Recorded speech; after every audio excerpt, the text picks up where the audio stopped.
How to connect an Etsy shop to your CustomCat account.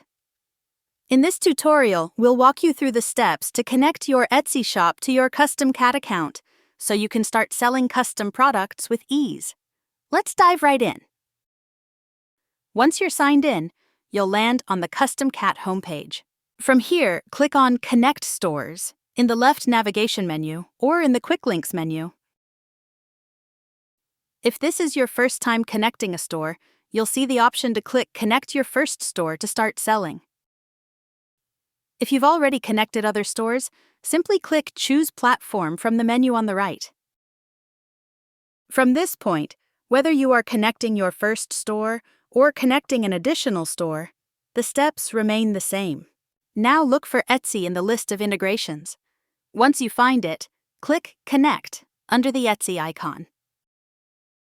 Before you move forward, make sure your Etsy account is fully set up, including at least one published listing. Once you're ready, click Connect to Etsy. This will redirect you to Etsy's login page. Sign into your Etsy account and grant CustomCat access to your shop.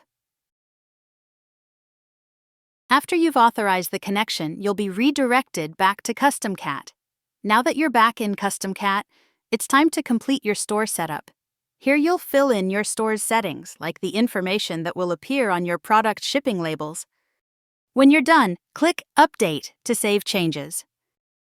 Next, take a moment to review your settings.